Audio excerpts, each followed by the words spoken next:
Demonic, a new horror film set in a digital simulation, used a new technology called volumetric capture to create its video game-inspired look. 250 cameras is compressed into one 3D object.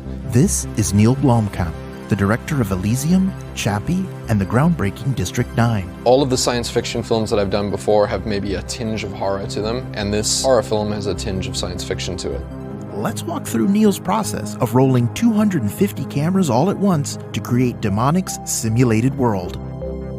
So we travel into the mind of a person who's in a coma, and this experimental technology lets them get out of their body, which they don't have control over, into a virtual environment. Why are you here? It might feel like a video game, but in reality, it's a specific location in British Columbia. In fact, everything you see here was captured from real-life people and places, and digitized using the techniques of photogrammetry and volumetric capture. Here are the steps in bringing the simulation to life. Google Earth is a good way to think of photogrammetry. If you look at cities in Google Earth in 3D, it's the exact same process. Those are just planes that are flying over cities and taking tens of thousands of photos. If you imagine walking around a house and taking 100 photos around the house, and then you would use drones to get things like what the roof surfaces would look like, and then you would do a tour through the inside of the house using handheld still shots. I mean, we were just using Canon Mark IIIs. If you give all of those photos, which are all still images, to a photogrammetry piece of software, it'll pull out a three-dimensional house. Its fidelity is a little bit low, so blades of grass and trees and stuff would be more like blobs, but it's still pretty good. You can see the tree on the left is left at a resolution level that I wanted to leave it at, which makes it look very computer generated. So now you have a 3D object that you can look at from any angle sitting on a computer monitor.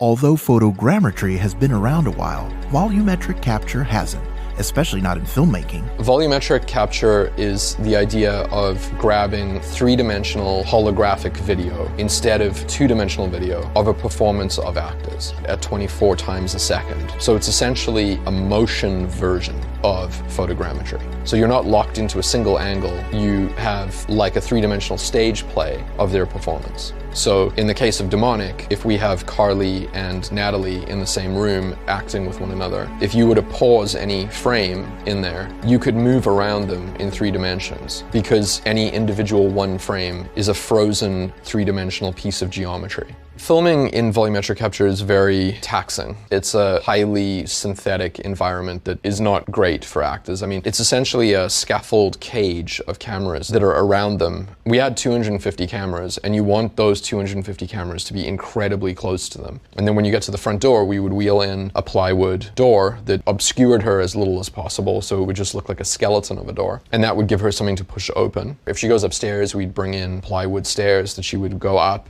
Instead of using VFX to lift up the mother in this demonic possession idea of just being levitated off the ground, you would normally use a bunch of computers to do that, but we actually just use traditional stunt rigging with wires to lift her out of the volumetric capture environment. If you imagine a video game character that you can turn around and look at from any angle, that is basically what you end up with. One issue the production team ran into was wrangling all the data. Shooting in volumetric capture yielded about 12 terabytes per day. My brother and I had to bring in 24 computers that we owned on the back of a pickup truck to be able to help get the data off. And then they would spend an additional 12 hours getting that data off of the cameras and clearing them for the next morning, and sort of by 7 a.m. being done with the day before. Once the footage is finally ingested, computers go to work crunching all the camera angles into a 3-dimensional piece of geometry. The first thing that you actually get is a point cloud. Then when you zoom back from it, you can see it very clearly. When you zoom into it, all of the points become separate, like they're floating atoms. It's anywhere between an hour to several hours to compute one frame. You're doing,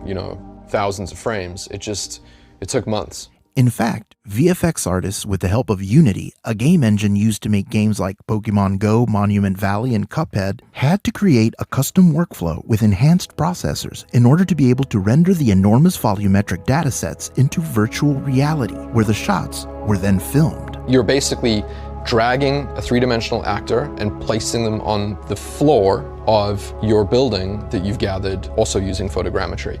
So now it's like a video game. Now you can look at it from any angle and you can light it any way that you want and you can film it any way you want. You take that virtual camera existing in the scene on a computer and you tell it that any motion that comes from this real handheld object in the real world with the monitor on it, which has motion capture points on it, those motion capture points, when the camera operator moves them, you tell the virtual camera in your scene to reference these motion capture points and move based on what the camera operator is doing. So as he pans right, your virtual camera will exactly mimic what he's doing. And then you take the video feed coming from the virtual camera and you pipe it to the monitor that he's looking through. So he's effectively now inside the computer looking at the scene. And so he can then walk around and frame shots. There seems to be plenty of interlacing between the worlds of filmmaking and game design. Will the two disciplines merge in the future?